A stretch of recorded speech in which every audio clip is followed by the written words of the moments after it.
What is up, YouTube? It's Tom from Tech Time. Here at Tech Time, we bring you all your tech all the time. So if that's something that interests you, make sure you hit that subscribe button so you can stay up to date with our weekly content. Today I have my full review on the Samsung Gear S3 Frontier. This is big boy status. This is not a small watch by any means. So if you're not into big watches, this is not going to be for you. This is a 46mm smartwatch. And it's big, it's bulky, but I like big watches, so for me this just is a perfect fit. I've never been a huge smartwatch guy. I did have the Apple Series 1 smartwatch, which is a really nice smartwatch, and Apple does a lot of great things with their smartwatches, and I'm assuming their newer versions are probably out of this world. But with that said, I've never really been a huge smartwatch guy, and I was more of a circular bezel type of guy. I do like the look of a real mechanical watch. And that's why I really enjoyed this one right here. I received this for my birthday in May, and I've been using it ever since. The new Galaxy Watch just dropped, which would be the 4th series, and that one looks really incredible. But my review is on this one, and I think this one is still a great contender at this time in 2018. I definitely think this one competes with a lot of the other smartwatches on the market from Huawei and LG and other makers like that. So I definitely think this is a great overall smartwatch. This is a 360 by 360 resolution AMOLED display, and it really is gorgeous. Samsung makes some of the nicest displays on a watch, on a phone, on a TV. They're just great with displays, and this is no different. It really isn't. You know, you have every little option that you can think of on this. You have 2 buttons on the side. You have a home and a back button.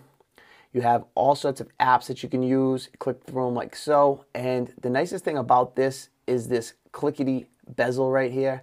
This brings you through all your different apps and things like that. I wish there was some kind of button to engage in what you want to do, but now you have to touch the phone, the smartwatch itself, and that's kind of not intuitive. I think if you had this and then a button click to click what you want, that would be great. But you don't have that option with this watch, unfortunately. If you click home, it's going to bring you home. If you click the other button, it's going to bring you back.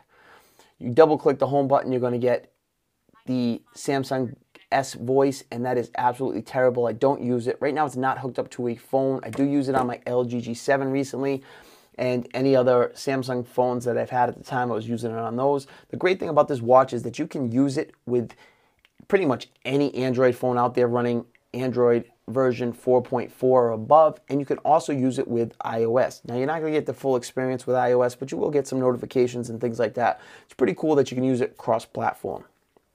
I enjoy it mostly because of the water resistance. I did take this swimming when I was at a pool party, and it went beautiful all day long. The only thing that I kind of had an issue with was chlorine, kind of like messed up my watch band. This is the original band that it came with, and it kind of give it a little white like coating, but I did get most of it off, so it still looks really nice. This watch is equipped with a heart rate sensor in it. You also have NFC for mobile payments. You get a GPS. This is not the LTE version, but you can get an LTE version, so this just runs off of Bluetooth off of my smartphone, whatever smartphone you're hooking it up to, and you get all your notifications, emails, Instagram notifications, and things like that. What you're not going to get is full app integration. You're not going to be able to go into a lot of apps and do full app integration. But for me, on a smartwatch, it's not really practical anyways because the screens are so small. I'm not going to scroll through a Facebook feed or an Instagram feed on my smartwatch like you can do on like Apple smartwatches. To me, it's just not realistic. What I use it for is notifications, quick glance notifications, things like that. And I like the style of this. I like being able to change my watch faces. This is the New England Patriots who just kicked ass yesterday. I like to be able to do that, and Samsung has a slew of developers making watch faces from them. So you can go on the Samsung Galaxy store, and from whatever phone you're using at the time, you do get to download the app, and you'll be able to go through a whole laundry list of watch faces. There are some really incredible ones that do all sorts of things, from health tracking to different times to the weather to sports like you have here that shows your battery life and it shows the temperature, but it's not hooked up right now, so you're not going to see it. It also has the date, but it's just nice. Look at the quality of that screen, just really, really nice. The quality overall on this thing is nice. It's a little thick, but I enjoy it. You get grip on the buttons right there. But the best part of it is interacting through the bezel for me. You also have Samsung Health on this, which is pretty good. It's not as good as Apple's fitness tracking, but it does really a good job. The heart rate sensor works great, so you can get, active heart rates, and you can also get resting heart rates, which is pretty cool if you want to track your heart rate during the day. For me, I can honestly say I have not used this too much for fitness because the money I paid for this, I like to use it as a regular watch mostly, and I'm at work. I'm not going to wear this thing at work, and when I do go do some activities and things like that, most of the time I'm not going to take this and get it all sweaty because I enjoy it for more of a style thing, and it's not more of a fitness thing. If I want to do fitness, I'll probably use a fitness tracker, but this does have all the fitness things that you could possibly need on it. Let's go into the settings real quick. So these are your quick settings. You can change all that. You got airplane mode, your battery, you got your display brightness. I keep it pretty much all the way on brightness, and I always keep it on, always on. You can always on. You have sound and vibrate. You can change that. Get your volume intensity, long vibration, ringtones. You can change so many options on that. Go back. That's Samsung Pay. So if you hold that down, it's going to bring you to Samsung Pay, your back button. Right there, you got your watch faces. This is the watch face that I'm on. Swipe down for the settings, go back. Go through a couple of them that I have. There's one that came with it. Another one that came with it. This is one that I grabbed. And then there's a bunch of other ones that came with it. I do have some that I bought that I haven't re-downloaded since that I switched phones. So I will need to download those.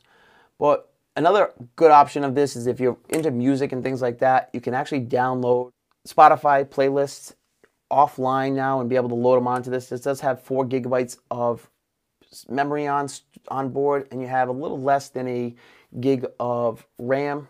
So it runs smooth. It runs on Tizen, which is Samsung's little operating system.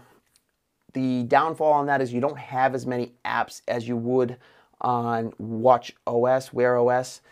So that could be a downfall. To me, I have all the apps that I need, my email clients and things like that. If you're not using a Samsung phone, you're going to need to download some of the Samsung apps from the Galaxy Store. But that's could be a downfall for you. For me, it's not a big deal. I don't mind downloading a few apps, but you are going to need, Samsung's version of a lot of things like timers and different clocks or whatever you're going to use on it, Samsung Health. You're going to need to download their version of it. Tizen does have about 10,000 apps in their app store, but not all of them. Probably a small fraction can actually be used with this smartwatch. So that's something to take note of. But like I said, I'm not huge on interacting through full apps on this thing. You can play games on this, like little Pong games with the bezels and stuff like that. But like I said, it's a smartwatch. You can make phone calls on this. You can receive phone calls on it. There is a speaker. There is a microphone. And phone calls are actually pretty cool. They sound really good. You feel like you're like Dick Tracy on it. Overall, if you're in public, somebody sees you talking to your watch, most people are going to look at you like you're crazy. But, it can be done if you need to do it. And if you have the LTE version, you'll be able to make phone calls without your phone being around. Me, I need my phone within a certain distance. So overall, guys, I'm really impressed with this thing. The price right now is anywhere from $250 to $300. I really been enjoying it. Not a long review. I just want to give you guys my final impressions on it. I've been using it since May, and I use it like a regular watch. I can say that I have worn this more now than my other watches. I do have a nice collection of watches, and you kind of go to this as my go-to. It does take regular 22 millimeter watch bands, so you can get those on Amazon or anywhere else, and a whole option of 22 millimeter watch bands that you can get. You can get stainless steel ones, so you can really dress this watch up, or you can make it real sporty if you want. I have a couple black bands, a stainless steel band, so there's some really nice bands that you can get for this. Overall, it fits great. It's an awesome looking smartwatch. I get a ton of compliments on it depending on which watch face I'm on. Some people think it's just a nice watch. They don't even realize that it's a digital screen and it's a smartwatch. So, it's pretty cool, and you definitely draw some eyes from it. And I like the look of it more of looking like a watch than it does, some kind of like futuristic Dick Tracy looking thing like the Apple Watch. So to me, this is the nicest looking smartwatch out, in my opinion. Battery life has been really good. I get anywhere of 2 to about 4 days, depending on how I'm using the thing. If I'm letting it, kind of just sit on standby, or if I have the watch face off, the brightness down, you can get upwards of like 3 to 4 days of battery life. I average about, you know, probably 1.5 to 2.5 days because I have brightness up and I'm always, you know, kind of getting a lot of notifications and things like that. There's going to be a lot of things that change that. Haptic feedback is really good, the motor on this thing. So depending on what kind of vibrations you're bringing in, obviously battery life is going to vary. Overall, guys, I think this checks off all the boxes for a smartwatch. You know, water resistance, IP68. You get the mil standard 810G, dust and heat, humidity, stuff like that. All that kind of standards. I've actually swam with this thing, which I thought I was going to be scared of, but it did beautiful, handled it perfectly, no issues. So if you guys are interested, I'll leave a link down below, but I definitely enjoy it, and I think you guys will too. The biggest problem is there you go right there, S-Voice is trash, so don't use it. If you're getting it for something like that, maybe look into the new Galaxy Watch because that has a new supposed Bixby on it instead of S-Voice. S-Voice is just straight trash. It's even worse than Siri. So definitely don't buy it for that. But overall, guys, definitely worth picking up if you're interested. If you got any questions, let me know in the comments below. And until next time, I'll catch you later. Peace.